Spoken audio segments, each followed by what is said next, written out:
तो चैप्टर की स्टार्टिंग में हमें दिखाया जाता है क्वीन को, जो सोच रही होती है कि प्रिंस जोंग, मैंने तुमसे तुम्हारा सब कुछ छीन लिया है और अब तुम कुछ भी नहीं कर सकते और जल्दी ही इस कंट्री का शासन मेरे हाथों में आ जाएगा और मैं सब पे राज करूँगी।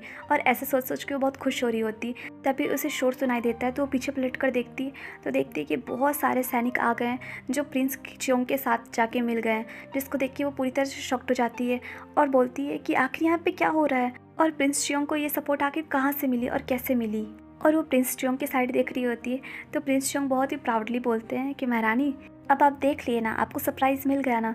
तो ये सुन के महारानी को बहुत गुस्सा आता है और वो गुस्से से घूर के देख रही होती है। और इधर प्रिंस चियोंग सोच रहे होते हैं, मैंने इस दिन का लंबे समय से वेट किया, मैंने लंबे समय से ये प्रिटेंड किया कि मैं एक प्ले बॉय हूँ और घटिया सा आदमी हूँ, लेकिन मैंने हमेशा गुप्त रूप से काम किया और मैं गुप्त रूप से सैनिकों को जमा कर रहा था। और ये सैनिक वो लोग थे जिन्हें महारानी और उसके बेटे धोखा देकर इस महल से निकाल दिए थे। और निकाले जाने के बाद ये लोग किसी तरह से छुप छुप कर अपना ज़िंदगी यापन कर रहे थे, लेकिन मैं किसी तरह से इन्हें ढूंढ पाया और इन तक पहुंच गया। पहले तो ये मुझे मना कर रहे थे क्योंकि ये लोग कोई रिस्क नहीं लेना चाहते थे और सब कुछ भूल के आगे बढ़ना चाहते थे, लेकिन मेरे बहुत प्रयास के बाद आखिरकार ये लोग मान गए मेरे सपोर्ट करने के लिए। उसके बाद हमें प्रेजेंट का सीन दिखाया जाता है जिसमें चियोंग के सैनिक लोग बोल रहे होते हैं कि हमारे कंट्री के लिए और हमारे प्रिंस चियोंग के लिए हम लोग आज आप लोग से लड़ेंगे। तो ये सुन के क्वीन को बहुत गुस्सा आता है और वो गुस्से में चिल्लाकर बोलती है कि तुम लोग का इतना हिम्मत कैसे हुआ, तुम लोग मेरे से गद्दारी कैसे कर सकते हो। और वो प्रिंस चियोंग को बोलती है कि आखिर तुम ऐसा प्लान कब से बना रहे थे। तो प्रिंस चियोंग प्राउडली मुस्कुरा रहे होते हैं पर कुछ आंसर नहीं कर रहे होते हैं, जिसको देख के रानी को और गुस्सा आता है और वो गुस्से में चिल्लाकर बोलती है कि तुम जैसा चाह रहे हो मैं वैसा करने नहीं दूंगी, मैं तुम्हें मार डालूंगी। और ऐसे बोल के वो उसे मारने के लिए आगे आ ही रही होती, तभी पीछे से एक तीर आता है जो महारानी को लगता है और महारानी की बॉडी से आर पार हो जाता है और महारानी वहीं पे गिर जाती है, जिससे पीछे से उसका बेटा भी देख लेता है और वो चिल्लाकर बोलता है कि रानी माँ, आपको कुछ नहीं हो सकता। फिर वो देखता है कि उसकी मॉम मर गई है, जिसको देख के वो बहुत रोने लगता है। तो उसका आवाज़ सुन के प्रिंस चियोंग पीछे पलटते हैं और बोलते हैं कि वाह, तुम भी यहीं पे हो, चलो अच्छा है मेरे प्यारे छोटे भाई। तो सेकंड प्रिंस पूरा घबरा जाता है कि अब कैसे बचे। उसके बाद सीन शिफ्ट होता है और दिखाया जाता है कि वो किसी तरह से छूट के भाग रहा होता है और प्रिंस चियोंग पे उसके पीछे पीछे भाग रहे होते हैं और उसका भाई भागते भागते गिर जाता है। तो प्रिंस चियोंग बोलते हैं कि ब्रदर, इतना जल्दी जल्दी में क्यों भाग रहे हो। तो प्रिंस एक जगह पे जाके बैठ जाता है और बोलता है कि प्लीज़ प्लीज़ मेरे नज़दीक मत आओ, मुझे छोड़ दो, मुझे छोड़ दो। तो प्रिंस चियोंग बोलते हैं कि अच्छा छोड़ दूँ। तो सेकंड प्रिंस बोलता है कि प्लीज़ मुझे माफ़ कर दो, मुझे छोड़ दो। उसके बाद बोलता है कि एक चीज़ मुझे बताओ प्रिंस चियोंग, तुम इतना दिन से यही प्लान कर रहे थे, ऐसे तो तुम हमेशा प्रिटेंड करते थे कि तुम्हें राज सिंहासन नहीं चाहिए, लेकिन देखो आखिरकार तुम राज सिंहासन के लिए सबको मार ही रहे हो ना, तो इतना दिन से प्रिटेंड क्यों किए। तो प्रिंस चियोंग बोलते हैं कि सिंहासन मुझे अभी भी नहीं चाहिए, मुझे कोई परवाह नहीं है सिंहासन का। तो सेकंड प्रिंस बोलता है कि अगर आपको सिंहासन नहीं चाहिए तो फिर आप ये सब क्यों कर रहे हैं। तो प्रिंस चियोंग हंसते हैं और बोलते हैं कि तुम मेरे से ये क्वेश्चन पूछ रहे हो, अगर तुम पूछ रहे हो तो ठीक है मैं बता देता हूँ। तुम लोग का पहला गलती ये कि तुम लोगों ने मेरी मॉम को मारा। तुम लोग का सेकंड गलती ये कि मैं जिससे प्यार करता था तुम उसे अपने ही घर से भागने पे मजबूर कर दिए और एक कठिन लाइफ जीने पे मजबूर कर दिए। और इतना ही नहीं, हमारी शादी होने वाली थी और जल्दी ही हम हस्बैंड वाइफ बनने वाले थे, लेकिन तुमने हम दोनों को अलग कर दिया।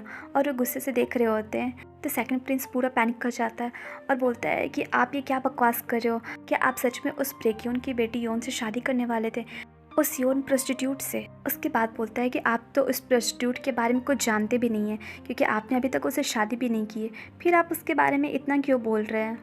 जिसको सुन के प्रिंस चियोंग को बहुत गुस्सा आता है और बोलते हैं कि लगता है तुम्हें मरने को बहुत जल्दी है।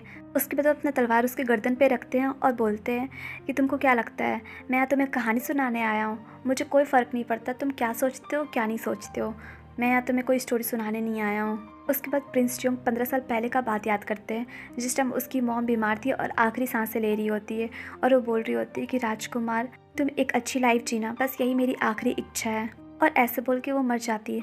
और प्रिंस चियोंग सोचते हैं कि पियोनीस, जो कि एक फ्लावर है जिसमें कोई सेंट नहीं होता है, जिसके कारण कोई बटरफ्लाइज और बीस भी नहीं वहाँ पे आते हैं, और मेरे फादर हमेशा मेरी मॉम को फियोनी फ्लावर्स के साथ कंपेयर करते थे और मेरी मॉम के आखिरी मोमेंट में उनसे मिलने कोई नहीं आया, कोई भी नहीं, इकलौता मैं ही था। उसके बाद वो कुछ दिन का बात याद करते हैं जब वो सर्वेंट का ड्रेस पहन के महल से भागने का कोशिश कर रहे होते हैं। तो वो 2 मिनट को बोलते सुनते हैं कि वाह, सेकंड प्रिंस तो बहुत ही कमाल का है, बहुत ही स्मार्ट है, और दिन भर बस सेकंड प्रिंस का बात कर रहे होते हैं। तो प्रिंस को ये सब सुन के थोड़ा अच्छा नहीं लगता और उसे महल में घुटन फील हो रहा होता है। इसलिए वो सर्वेंट का ड्रेस पहन के भाग रहे होते हैं और पीछे से मेड लोग भी देखती है उसे भागते, तो बोलती है कि राजकुमार आपने सर्वेंट के ड्रेस फिर से क्यों पहने। और प्रिंस उनकी बातों को नज़रअंदाज करके भागने के लिए ऊपर चढ़ जाते हैं। तो मेड लोग बोलती है कि राजकुमार प्लीज़ नीचे आइए, प्लीज़ नीचे आइए, लेकिन राजकुमार नहीं सुनते हैं। और वो जैसे ही जंप करने वाले होते हैं तभी देखते हैं कि सामने एक लड़की है जो कि रो रही होती है। तो प्रिंस ये देख के नीचे जंप करते हैं, जिसका आवाज़ सुन के वो गर्ल पीछे पलटती है तो सोचती है कि आखिर ये लड़का कौन है, क्या ये भी समारोह में जाने वाला लड़का है। उसके बाद वो देखती है कि वो लड़का चुपचाप से जा रहा है तो बोलती है कि हे हे रुको रुको, जिसका आवाज़ सुन के प्रिंस रुक जाता है और गर्ल उसके पास जाकर बोलती है कि तुम एक सर्वेंट हो ना। तो प्रिंस बोलते है कि सर्वेंट मैं, फिर देखते अच्छा इस कपड़े की वजह से ये मुझे सर्वेंट समझ रही है। और ऐसे सोच ही रहे होते हैं तो गर्ल बोलती है कि क्या तुम मुझे अपना हाथ दे सकते हो। एक्चुअली बात यह है कि मैं समारोह में जाने वाली थी लेकिन मैं रास्ता भूल गई हूँ और खो गई हूँ, इसलिए क्या तुम मुझे समारोह तक पहुँचा दोगे, या तो तुम मुझे वो पता बता सकते हो कि वो प्लेस कहाँ है जहाँ पे मैं पहुँच जाऊँ। और ऐसे पूछ पूछ के वो रो भी रही होती है। तो प्रिंस सोचते हैं कि इसका आँख रैबिट जैसा है और ये जिस तरह से बार बार रो रही है बहुत ही अनोइंग लग रहा है मुझे। और मुझे ऐसा लग रहा है कि अगर मैं इसका हेल्प नहीं करूँगा तो ये और रोएगी और चिल्लाएगी, जिसकी वजह से बाकी सारे लोग यहाँ पे आ जाएंगे और इसके बाद मैं भाग नहीं पाऊँगा और मेरे लिए और मुसीबत खड़ा हो सकता है। और ऐसे सोचकर बोलते हैं कि ठीक है तुम मुझे फॉलो करो, मैं तुम्हें वहाँ तक ले चलता हूँ। तो गर्ल बोलती है कि ठीक है थैंक यू। उसके बाद वो गर्ल प्रिंस के पीछे पीछे जाने लगती है और रास्ता में उसे एक फ्लावर दिखता है, जिसको देख के बोलती है कि वाह ये फ्लावर्स तो कितने सुंदर है। उसके बाद वो फ्लावर के नज़दीक जाती है और आश्चर्य भरे नज़रों से देखती है और पूछती है कि इस फ्लावर का क्या नाम है। तो प्रिंस सोचते हैं कि क्या मैं इसे अकेला छोड़ दूँ और यहाँ से चला जाऊँ। फिर सोचते हैं कि अगर मैं ऐसा ही करने वाला होता तो मैं बहुत पहले ही कर चुका होता। उसके बाद बोलते हैं कि ये फ्लावर का नाम फ्योनिस है। तो वो गर्ल ये सुन के सरप्राइज़ हो जाती है। तो प्रिंस सोचते हैं कि ये इतनी सरप्राइज़ क्यों हो गई है। तो गर्ल बोलती है कि वाह ये फ्योनिस है, ये बहुत ही सुंदर है। तो प्रिंस बोलते हैं कि इतनी सुंदर होने का क्या फ़ायदा, इसमें तो कोई सेंट ही नहीं है और सेंट नहीं है तो कोई मधुमक्खी और तितली इनके करीब भी नहीं आता, तो क्या फ़ायदा इतना सुंदर होने का। तो बेसिकली ये एक यूज़लेस फ्लावर है। और मन में सोचते हैं कि मैं कब तक प्रिटेंड करूँगा कि मैं एक सर्वेंट हूँ। उसके बाद बोलते हैं कि मेरे फादर हमेशा मेरी मॉम को कहते थे कि मेरी मॉम एक फ्योनी है जो कि बेकार है, और उन्होंने ये भी कहा कि जैसा माँ वैसा बेटा, और मैं भी एक प्योनी हूँ, बेकार, यूज़लेस। उसके बाद सोचता है कि ओ शिट मुझे ये नहीं बोलना चाहिए था, लेकिन मेरे मुंह से ये खुद ब खुद निकल जा रहा है, जिसको सुन के वो गर्ल को भी बहुत बुरा लग रहा होता है। तो प्रिंस यंग बोलते हैं कि ठीक है छोड़ो ये सब बात, चलो मैं तुम्हें समारोह तक पहुंचा देता हूँ। तो गर्ल बोलती है कि एक मिनट, ये फ्लावर यूज़लेस नहीं है, क्या हुआ अगर इसमें कोई सेंट नहीं है तो, और क्या हुआ अगर कोई मधुमक्खी और तितली इसके पास नहीं आती है तो, ये अभी भी काम का है। देखो ये कितना सुंदर है, इतना सुंदर फ्लावर तो मैंने पूरी ज़िंदगी में नहीं देखा, और जितना सुंदर ये फ्लावर है तुम भी उतने ही सुंदर हो, तुम बहुत ही क्यूट से हो, और क्यूट के साथ साथ तुम एक अच्छे इंसान भी हो, और तुम कोई भी एंगल से यूज़लेस नहीं हो। तो प्रिंस को ये सुन के अच्छा लगता है और ब्लश कर रहे होते हैं, लेकिन वो अपने आप को छुपाते हुए बोलते हैं कि तुम गलत समझ रही हो, मैं इतना अच्छा इंसान नहीं हूँ। तो गर्ल हंसती है और बोलती है कि मुझे पता है तुम झूठ बोल रहे हो, और मुझे पता है कि तुम अच्छे इंसान हो। अगर तुम अच्छे इंसान नहीं होते तो मुझे अभी रास्ता नहीं दिखाते, तुम मुझे समारोह तक भी लेकर नहीं जाते, और ना ही तो मुझे फ्लावर का नाम बताते। पर देखो तुमने मेरे लिए सब कुछ किया, तो तुम एक अच्छे इंसान हुए ना, और तुम्हारा आइस भी यही बता रहा है कि तुम एक बहुत ही अच्छे इंसान हो। उसके बाद वो प्रिंस को फ्लावर देती है और बोलती है कि मैं भी तुम्हारे जैसी ही हूँ, अगर तुम अपने आप को फ्योनी फ्लावर बोलते हो तो मैं भी फ्योनी फ्लावर ही हूँ, और अब तुम भी अकेले नहीं हो और ना ही मैं अकेली हूँ, हम लोग दोनों एक जैसे हैं। और अगर इस फ्लावर में सेंट नहीं है तो क्या हुआ, ये अभी भी बहुत सुंदर है, और ये अपना पराग कहीं पे भी बिखेर सकता है और कहीं पे भी उग सकता है, और जहाँ पे भी उगेगा वहाँ पे ये अपना ही एक अलग सा चार्म बिखरेगा जो कि बहुत ही सुंदर होगा। और तुम मेरे पे ट्रस्ट करो, हम सभी के लिए एक ऐसा प्लेस होता है जहाँ पे हम आराम से और खुशी से रह सकते हैं। तो प्रिंस को ये बात सुनकर बहुत अच्छा लगता है और उसकी आंखों से आंसू आ जाते हैं, और वो सोचते हैं कि मैं आखिर क्यों रो रहा हूँ।